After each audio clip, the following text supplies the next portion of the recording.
कैसे हैं आप सभी? आई होप कि आप सभी बहुत अच्छे होंगे। थंबनेल देख के आप ये तो समझ ही गए होंगे कि आज के इस वीडियो का जो टॉपिक है वो ये है कि बायोलॉजी में अपन 360 आउट ऑफ 360 स्कोर कैसे कर सकते हैं।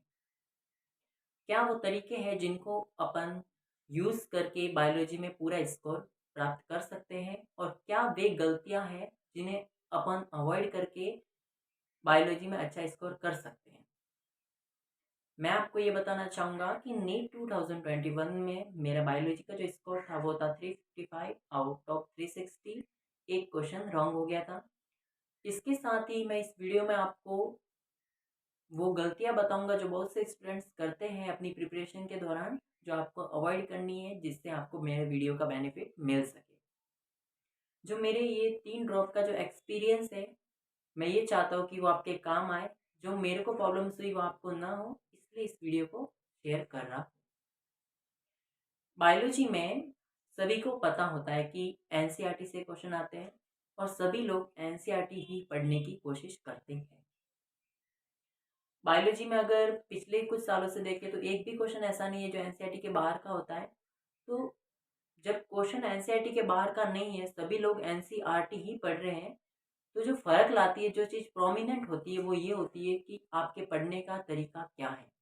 आप बायोलॉजी के एनसीईआरटी में कितना पढ़ रहे हैं, कहाँ से पढ़ रहे हैं, आप कौन सी बुक और एक्स्ट्रा रेफर कर रहे हैं, ये सभी चीज़ें मायने रखती है आपके स्कोर को डिटरमाइन करने के लिए।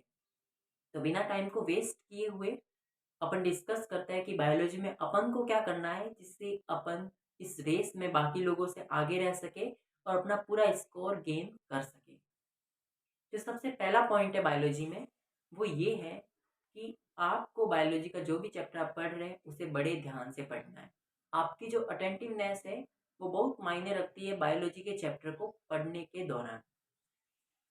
दो स्टूडेंट्स जो सेम चैप्टर पढ़ रहे हैं उनकी अटेंटिवनेस ही दोनों में डिफरेंस क्रिएट करती है कि किसने कितना ध्यान से चैप्टर को पढ़ा। भले ही आप जब पहली बार पढ़ रहे हैं थोड़ा सा टाइम एक्स्ट्रा दीजिए। अगर 1 घंटा लग रहा है तो 1.5 घंटा लगे तो कोई दिक्कत नहीं है, लेकिन आप उस चैप्टर को बहुत अच्छे से पढ़ें और उसमें जितने भी इम्पोर्टेंट पॉइंट हैं इनको ग्रेस्प करने की कोशिश करें। ये तो हुआ पहला पॉइंट।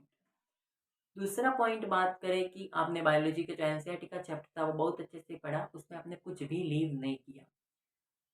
तो अब आपको पढ़ना ये है कि आप चैप्टर की समरी को भी नहीं छोड़ेंगे, क्योंकि कुछ पॉइंट्स ऐसे होते हैं जो चैप्टर की थ्योरी में मेंशन नहीं होते लेकिन समरी में दिए हुए होते हैं। अगर मैं आपको एग्जांपल दूं तो 12th का चैप्टर है ह्यूमन रिप्रोडक्शन, उसमें टॉपिक है पार्चुरेशन। तो पार्चुरेशन में जो न्यूरो एंडोक्राइन मैकेनिज्म है उसमें एक हार्मोन का नाम दे रखा है, वो है ऑक्सीटोसिन चैप्टर की थ्योरी में।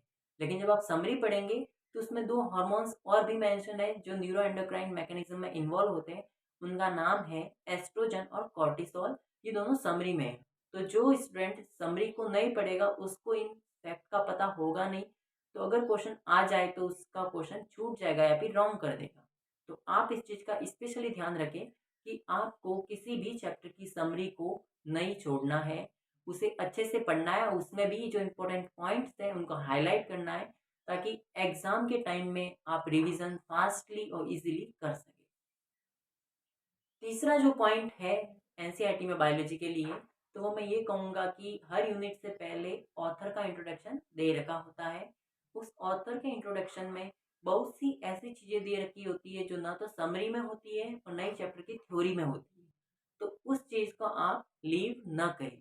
अगर मैं आपको एग्जांपल दूँ तो जो इकोलॉजी की यूनिट है उसमें संजय गांधी अवार्ड्स वगैरह कुछ एक्स्ट्रा अवार्ड्स हैं जो उस ऑथर के इंट्रोडक्शन में मेंशन है और थ्योरी में कई दे नहीं रखे। ये इन्वायरमेंट से रिलेटेड अवार्ड्स है, तो यहाँ से भी क्वेश्चन आ सकता है। अगर ये आप नहीं पढ़ेंगे तो आपको शायद आइडिया भी नहीं लगेगा कि ये क्वेश्चन कहाँ से आया है और आप ये भी मान सकते हैं कि शायद ये क्वेश्चन आउट ऑफ एनसीईआरटी हो। तो प्लीज ऑथर के इंट्रोडक्शन को लीव ना करें। दूसरी किताबों में भटकने से बेहतर है कि आप एनसीईआरटी को ही बहुत अच्छे से पढ़ लें, उसमें से एक भी पॉइंट छोड़ें ना। जब आप समरी भी कर चुके हैं, चैप्टर भी कर चुके हैं और ऑथर का इंट्रोडक्शन भी कर चुके हैं, तो उसके बाद आपको करना ये है कि आप चैप्टर की जो एक्सरसाइज होती है उसमें मैच टाइप की क्वेश्चन या एमसीक्यू टाइप के क्वेश्चंस को अटेम्प्ट करने की कोशिश करें। वहाँ पे भी आपको कुछ ऐसा मिलेगा जो शायद चैप्टर में मेंशन ना हो, तो उनको भी आप अच्छे से प्रैक्टिस कर लें। जो थ्योरी बेस्ड क्वेश्चंस हैं उनको करने की ट्राई करने की कोई ज़रूरत नहीं है। आप करें वो जो नीट में आते हैं, जैसे कि एमसीक्यू, मैथ्स टाइप के क्वेश्चंस एक्सेट्रा। इसके बाद जब आप इतना कर चुके हैं, तब आप करें ये कि बायोलॉजी में आप क्वेश्चन प्रैक्टिस कर सकते हैं। बायोलॉजी में जो क्वेश्चन प्रैक्टिस में जो लोग गलतियाँ करते हैं वो ये होती है कि वो आउट ऑफ एनसीईआरटी के क्वेश्चन प्रैक्टिस करते हैं। जैसे बहुत सारे मॉड्यूल्स के क्वेश्चंस कर लिए जो एनसीईआरटी में जिनकी थ्योरी नहीं है और अपन बाहर से करे जा रहे हैं। उनको करने से दिक्कत ये होता है कि एक तो आपका टाइम वेस्ट हो रहा है क्योंकि वो क्वेश्चंस एग्जाम में पूछे नहीं जाते हैं। दूसरा, अगर आप कहें तो अगर आप एनसीईआरटी बेस्ड क्वेश्चन की प्रैक्टिस करते हैं, तो आपकी जो स्पीड है, जो आपकी जो टाइम ड्यूरेशन होनी चाहिए क्वेश्चंस को प्रैक्टिस करने की, वो आपकी आदत में आएगी। और साथ में ही जो आप एरर करते हैं एनसीईआरटी में, जो पॉइंट्स आप मिस कर देते हैं, वो क्वेश्चन प्रैक्टिस के थ्रू आपको वापस मिल जाएंगे।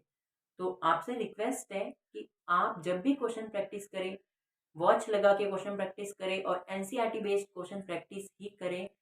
दूसरी बुक से क्वेश्चन प्रैक्टिस करने से फ़ायदा कुछ नहीं होगा और आपका टाइम वेस्ट ही होगा। अगर आपके पास टाइम है, तभी आप दूसरी बुक पे जाएँ। बल्कि मैं तो ये कहूँगा कि अगर आपके पास टाइम बच गया है, तो दूसरी बुक को पढ़ने से बेहतर है कि आप एनसीईआरटी के मल्टीपल रिविज़न्स करें। अपन इतना करते हैं, तो अब अपन को लगता है कि अपन ने बायोलॉजी बहुत अच्छे से पढ़ लिया है। लेकिन एक बात और बताना चाहूँगा कि बायोलॉजी की जो एनसीईआरटी होती है, उसमें कुछ डायग्राम्स होते हैं, कुछ ग्राफ्स होते हैं या फिर कुछ ब्लैंक स्पेसेस होती है, कुछ टेबल्स होती है जिनको अपन को फिल करनी होती है। तो उन टेबल्स या उन ग्राफ को आप न छोड़ें, उनको बड़े ध्यान से देखें। जहाँ पे आपको फिल करने के लिए दिया गया, उनको आप टीचर से पूछिए, कहीं से भी उनको करेक्टली फिल करके उनका भी अच्छे से रिवीजन करें। बायोलॉजी के जो चैप्टर्स होते हैं, उनमें बीच बीच में कई क्वेश्चंस पुट अप कर रखे होते हैं, तो उन क्वेश्चंस की प्रैक्टिस भी आप कर लें। नीट में अब वो क्वेश्चन भी पूछे जाते हैं, तो अगर आप पहले से उन क्वेश्चन को प्रैक्टिस कर रखे होंगे, तो आपको बिना टाइम वेस्ट करे आप एग्जाम में डायरेक्टली मार्क कर पाएंगे। जिन स्टूडेंट्स की फिजिक्स या केमिस्ट्री वीक होता है, अगर वो बायोलॉजी को बहुत अच्छे से टाइम से पहले ही पूरा करते हैं, कम टाइम में कर लेते हैं, तो उनको एक्स्ट्रा एडवांटेज मिलता है कि वो फिजिक्स और केमिस्ट्री को एक्स्ट्रा टाइम अलॉट कर पाते हैं। ऐसा मेरे केस में था। इसलिए मैंने फिजिक्स को अपनी स्ट्रेंथ बनाने के लिए बायोलॉजी में टाइम कम लगे इसके लिए बहुत सारे क्वेश्चंस की प्रैक्टिस की थी। अब अगर इसके बाद अपन आते हैं तो मॉक पे आते हैं। जब आप एनसीईआरटी पढ़ेंगे, तो आपको एक बड़ी प्रॉब्लम है जो आपको फेस करनी पड़ेगी, वो ये है कि आपके मॉक में मार्क्स कम आ सकते हैं। जो कोचिंग्स के जो मॉक टेस्ट बनाए जाते हैं, उनका लेवल थोड़ा हाई रखा जाता है और लेवल हाई करने के लिए उसमें आउट ऑफ एनसीईआरटी क्वेश्चन भी पुट अप किए जाते हैं। कभी-कभी तो ऐसा भी हो सकता है कि आउट ऑफ एनसीईआरटी क्वेश्चन 20 या 10-15 भी हो सकते हैं। तो इसमें आपके मार्क्स कम आएँगे मॉक में, बायोलॉजी में, तो इससे आपको घबराना नहीं है। क्योंकि आपका जो मेन टारगेट है, वो नीट 2022 है, तो आपको वहाँ पे पेपर अच्छा करना है। इसलिए बायोलॉजी में एक्स्ट्रा पढ़ने की बजाय आप फिजिक्स और केमिस्ट्री में अच्छा पढ़ें और बायोलॉजी में एनसीईआरटी का ही मल्टीपल रिवीजन करते चलें।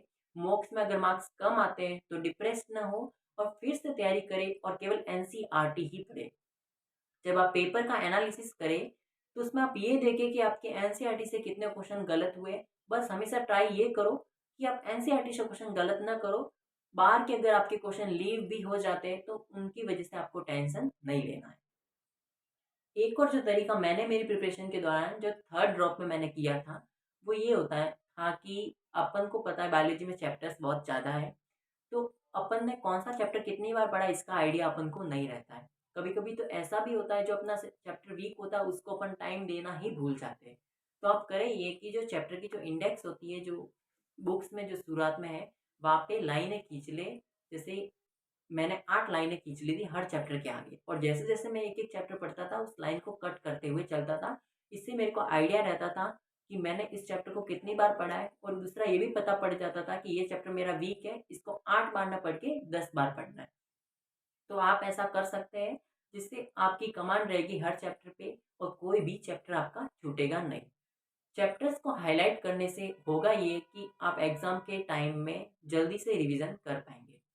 क्वेश्चन प्रैक्टिस में और आपको बताऊँ, तो आप प्रीवियस ईयर के क्वेश्चन कर सकते हैं मिनिमम 10 ईयर्स के, उसके पहले की करने की कोशिश ना करें क्योंकि वो आउट ऑफ सिलेबस आते थे, अब ऐसे क्वेश्चन आते नहीं है तो उनकी प्रैक्टिस करना आपके लिए ज़्यादा फायदेमंद रहेगा नहीं।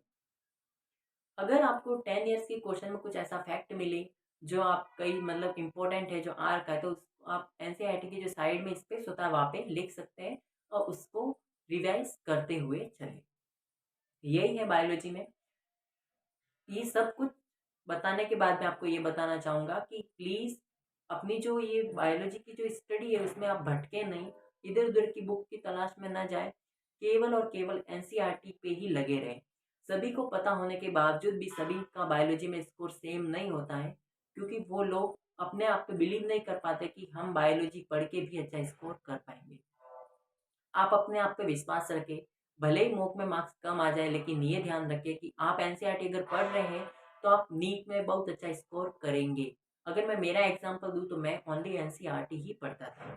एनसीईआरटी पढ़ने से मेरे जो मॉक में मार्क्स वो कम ही आते थे जैसे 280, 270 आउट ऑफ 360, लेकिन मैं हमेशा ये चेक करता था कि मेरे एनसीईआरटी से कितने रॉन्ग हुए हैं।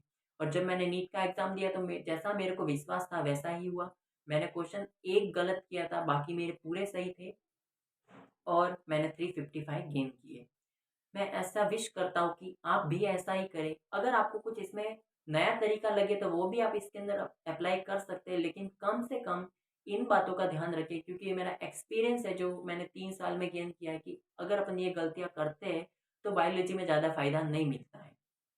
कुछ लोग ऐसा भी पूछते हैं कि बायोलॉजी में जो एनसीईआरटी एग्जाम्पलर है उसको करने की ज़रूरत है या नहीं?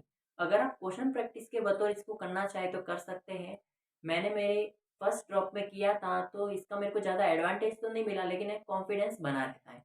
तो अगर आपके पास टाइम है तो आप इसे कर सकते हैं, वरना अगर आप इसको स्किप भी करेंगे तो भी कोई नुकसान नहीं है क्योंकि सारे क्वेश्चन एनसीईआरटी की टेक्स्ट बुक से ही आते हैं, आउट ऑफ एनसीईआरटी अब नहीं आते हैं। बस इतना ही कहना चाहूँगा। आशा करूँगा कि आप इन बातों पे ध्यान देंगे और अगर मेरा ये वीडियो आपको फ़ायदा करे तो आप लाइक एंड कमेंट करें। Thank you so much. और इसके अलावा आपको अगर कोई भी सवाल पूछना हो आप नीचे कमेंट करें, मैं आपको रिप्लाई ज़रूर दूँगा। थैंक